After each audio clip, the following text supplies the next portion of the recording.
soy, como ustedes saben, profesora de Seguridad Social, y la seguridad social, soy profesora del Departamento de Derecho del Trabajo y yo doy seguridad social en la Facultad de Derecho, y sinceramente la pandemia me ha permitido posicionarme frente a la disciplina que más fortaleza ha demostrado para poder paliar la situación que atraviesa absolutamente todos los estamentos de la sociedad en nuestro país y en el mundo, obviamente.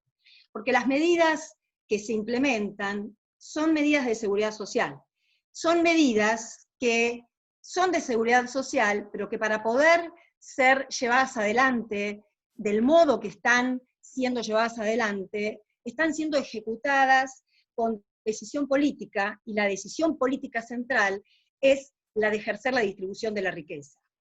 La riqueza o la poca riqueza o la ninguna riqueza con la que en este momento tenemos, porque como ya se dijo, no nos podemos olvidar que en el mes de diciembre, a poco de asumir el actual gobierno, hubo de declarar la emergencia económica, que tuvo gran efecto, un impacto sobre justamente las medidas del esquema de seguridad social, porque estamos virtualmente en un default, creo que ya no virtualmente, estamos en default, y es muy difícil poder llevar adelante la cobertura necesaria que los recursos implican para poder lograr la cobertura. Sin embargo, si nosotros analizamos qué es lo que está sucediendo en este momento en nuestro país, si nosotros lo comparamos y hemos tenido oportunidad en toda esta serie de conversatorios y de paneles con nuestros amigos de otros países que nos han permitido contrastar las realidades de unos y otros países, si bien estamos parados sobre una gran insuficiencia de recursos, las medidas que se han tomado han sido de gran protección. Han sido de gran protección, como decía recién, porque ha habido decisión política, y en temas de seguridad social, la distribución de la riqueza esencialmente necesita priorizar con decisión política. Por supuesto que la decisión pareciera que no podría ser otra. Sin embargo, si nosotros revisamos lo que ocurre en otros países, no ha sido la misma línea de seguimiento con la que nosotros nos hemos encontrado y nos encontramos diariamente. Señalaba recién Daniela las dificultades que desde el punto de vista del trabajo tiene el grueso de los trabajadores informales, porque nuestras leyes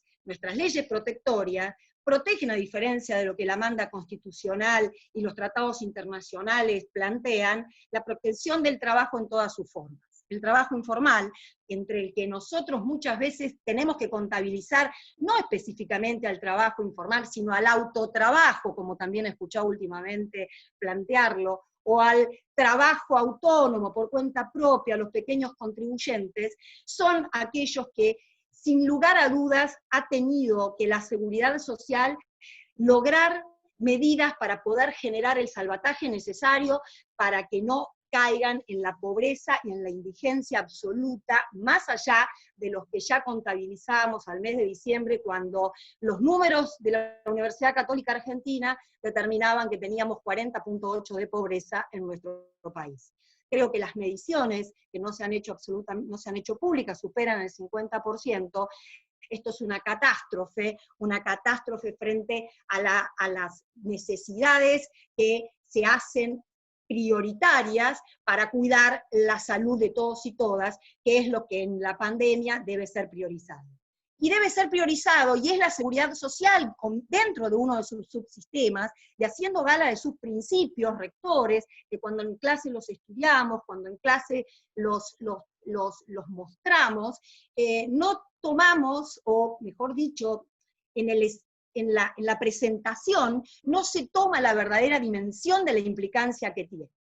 Porque cuando nosotros hablamos de la inmediatez, no tomamos la debida implicancia que esto representa. Y hoy, frente a los decretos de necesidad y urgencia, que con suma rapidez lo que han declarado es el aislamiento social y obligatorio para prevenir las enfermedades, en este caso concreto, la propagación de la infección por el COVID-19 y por tanto darle una alternativa de solución a la pandemia, que como todos sabemos en nuestro caso y en el de todos los casos de todo el mundo, no es evitar la infección, sino lograr un achatamiento de la curva para poder poner al servicio de salud a disposición de las necesidades de todos y todas. Y nosotros lo pudimos hacer.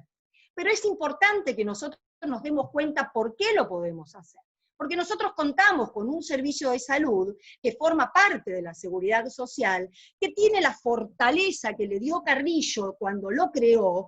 y que se sostiene hasta la actualidad, de modo en que el Ejecutivo, la actividad central de gobierno, tiene la posibilidad de tomar medidas y de ejercer el poder de disponer del sistema de seguridad,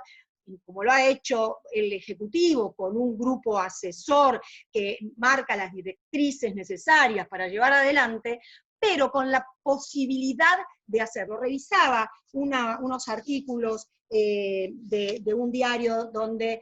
una investigadora en Inglaterra decía que era el momento de intervenir en el sistema de salud.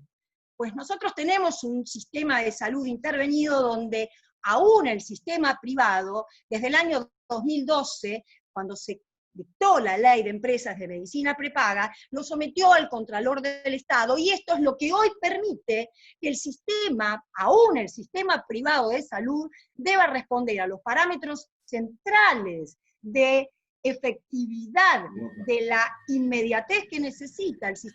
del sistema de salud para poder hacerlo efectivo, y de ahí en más poder lograr el objeto de prevenir y de cuidar la salud de todos y todas. Y me voy a referir luego, obviamente, dentro del esquema de seguridad social, a las consecuencias que a las consecuencias devastadoras económicamente hablando, que la pandemia nos ofrece en la vida diaria, y que mucho más van a generar en la post-pandemia, cuando, si todo lo indica como parecieran las variables que se están manejando, podamos superarla con la menor cantidad posible de muertos y con una respuesta del sistema de salud que esté a la altura de recibir las necesidades de todos aquellos que estén infectados, pudiendo con el servicio sanitario propio, darle asistencia. Porque también desde la seguridad social, y haciendo justamente gala de esta acción del otro principio tan importante y que hoy tenemos la posibilidad de administrar y de ver, a través del principio solidario, generar no solo las medidas que desde los DNU que impiden los despidos, que impiden las suspensiones y le generan al empleador la obligación de mantener la fuerza de trabajo, y mucho más prever que en la pospandemia además se pueda conservar cierta tasa de empleabilidad necesaria para poder sortear estos efectos devastadores de los que estamos hablando. Porque en realidad las prestaciones económicas lo que están haciendo desde el Estado es financiar al trabajador desprotegido, a todas las trabajadoras que están en la situación que mis compañeras han detallado tan precisa y correctamente, sino a todos los trabajadores, también aquellos que no tienen la posibilidad, o que mejor dicho, que no están sometidos a las reglas de sumersión que inicialmente se generalizan en la base de nuestra sociedad. Vamos a tener nuevos desocupados, vamos a tener un colectivo de trabajadores que va a estar arrasado por los efectos de la pandemia, y lo que el Estado avisora es que es necesario, con medidas proactivas de políticas centrales, lograr la manutención del empleo.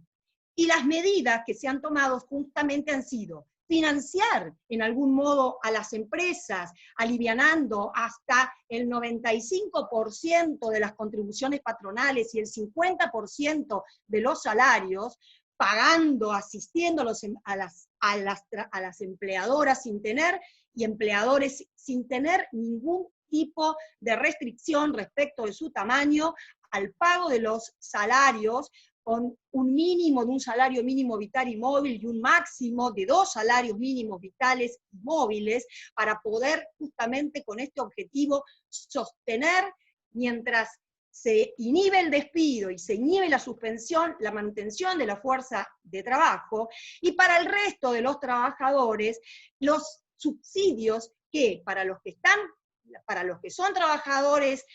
autónomos, cuentapropistas, pequeños contribuyentes que se encuentran en el piso de las escalas de facturación, otorgándoles subsidios como es el ingreso familiar de excepción, que inicialmente se pagó por un solo mes y ya se ha asignado el pago para la partida de pago para el mes de mayo, y los créditos a tasa cero, pagaderos en 3 cuotas, para que todos aquellos que están por encima del piso, aquellos que están por sobrefacturación de las mínimas categorías, la categoría A y la categoría B, tengan la posibilidad de sostenerse financieramente en el mercado para poder generar productividad y para poder generar justamente mantenimiento de la fuerza de trabajo. La verdad es que el principio de universalidad, que es el primer principio que nosotros enseñamos en nuestras clases de seguridad social, está absolutamente demostrado, porque la situación que hoy la pandemia genera atraviesa a todos y a todas, y la respuesta es desde las políticas centrales de gobierno, son políticas que sin lugar a dudas centran en la distribución. No quiero terminar mi exposición sin hacer mención a un par de situaciones que me parecen que son muy importantes de destacar. He tenido la oportunidad de participar, si todavía está con nosotros Héctor García, de un libro que él dirige respecto al nuevo trabajo, donde a mí me tocó justamente hablar de la cobertura de la seguridad, escribir sobre la cobertura de la seguridad social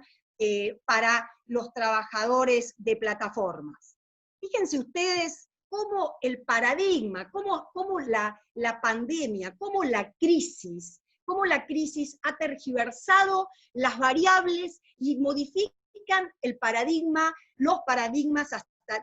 frente a los cuales estábamos acostumbrados hasta este momento, y cómo nos interpelan para que de ahora en más tengamos que rever nuestros preconceptos y nuestras situaciones, y nuestra situación frente a las diferentes situaciones o esquemas laborales que nos ponen hoy de manifiesto, nos ha puesto hoy de manifiesto la pandemia, respecto de cuál va a tener que ser su tratamiento. Pero paralelamente a esto tenemos nuevos desafíos y nuevas situaciones. Me gusta repetir una frase que leí, es una frase de una querida amiga, una pequeña amiga, porque es una amiga de la edad de mi hija, que posteó en su Facebook diciendo: no estamos trabajando desde casa, estamos en casa en medio de una crisis tratando de trabajar. Y me pareció una frase tan pero tan importante para tener en cuenta, ligada a un estudio que leí, expresado por la Universidad de La Plata, un centro de investigación con el que cuenta, que es el Centro de Estudios Distributivos Laborales y Sociales, que determina que solo el 25% de la población económicamente activa está en condiciones de trabajar desde su casa. Trabajar desde su casa bajo las condiciones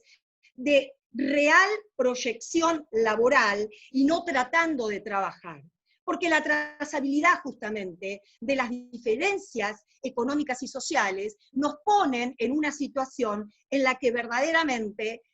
este dato demuestra que el 75% de la población económicamente activa solamente está tratando de trabajar.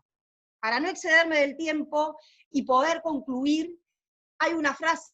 tan remanida que hemos escuchado siempre, y que las crisis nos lo dicen desde lo personal, nos lo decimos frente a nuestras crisis personales, para ponernos fuertes y poder enfrentarlas. Las crisis siempre son oportunidades.